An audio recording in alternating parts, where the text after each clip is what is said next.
very good television.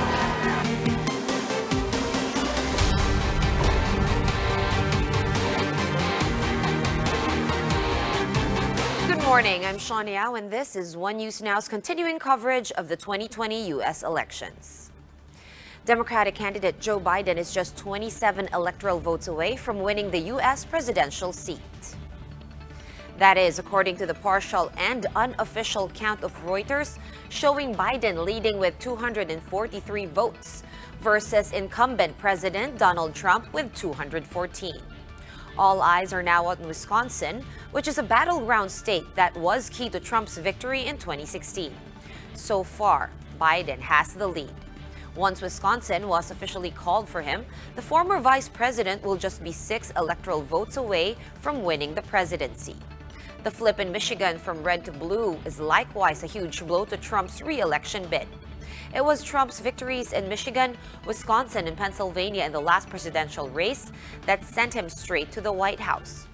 Biden is also leading in Nevada and Arizona, both accounting for a total of 17 votes, while Trump is currently leading in Alaska, Georgia, North Carolina, Pennsylvania, but the electoral votes in these states alone are not enough to reach the target number of 270.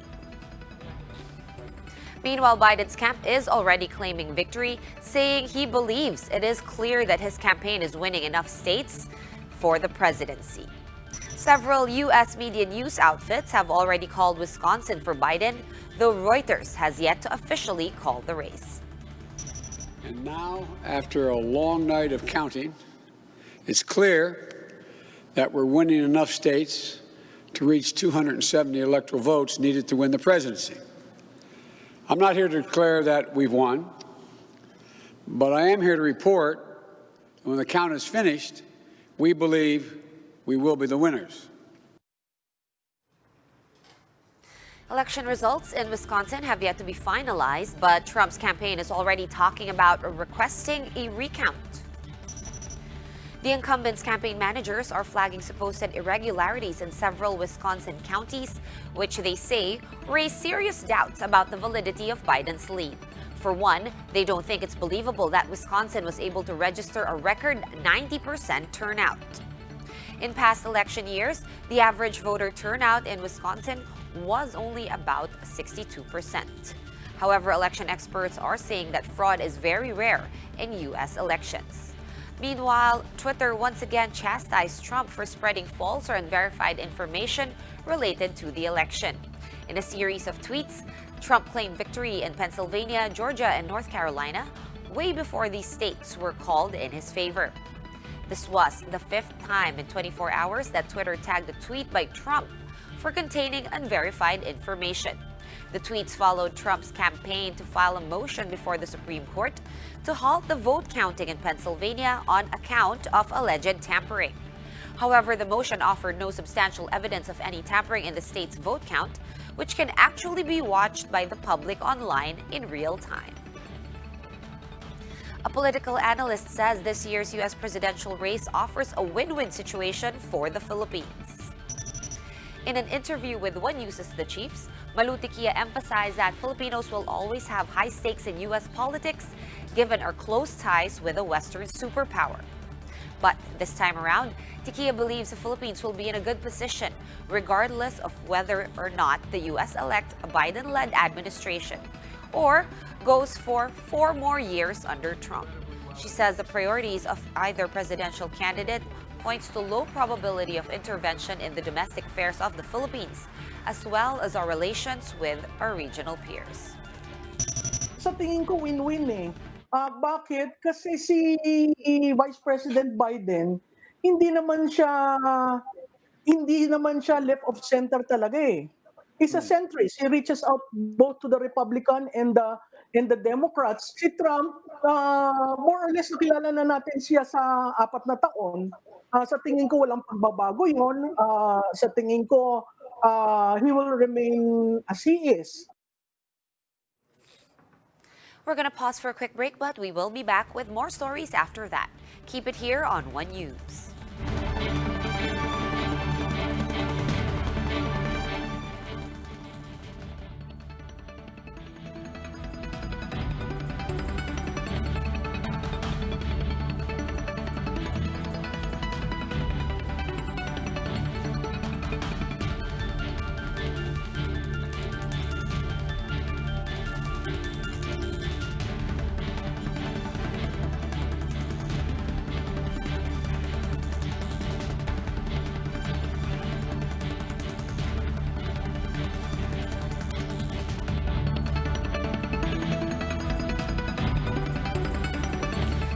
morning, you're watching One News Now. I'm Sean Yao.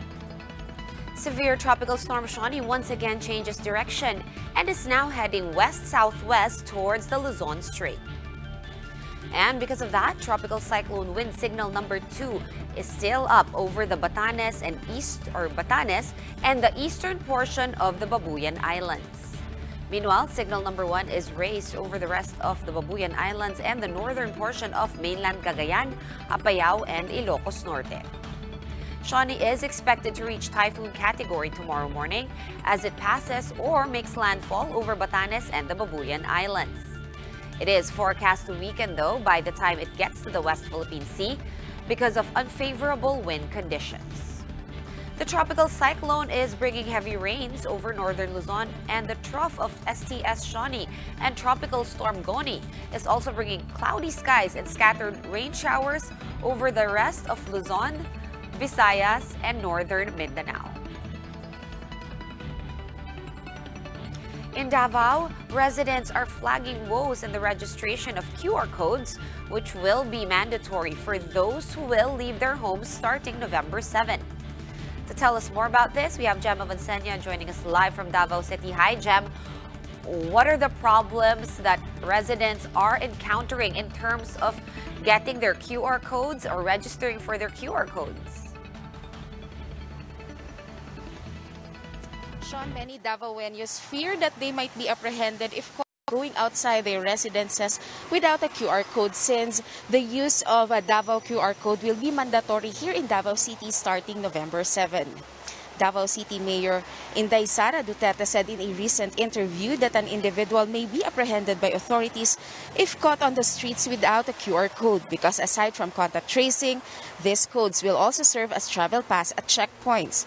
The problem is majority of Davaoenos still do not have a code due to system lags.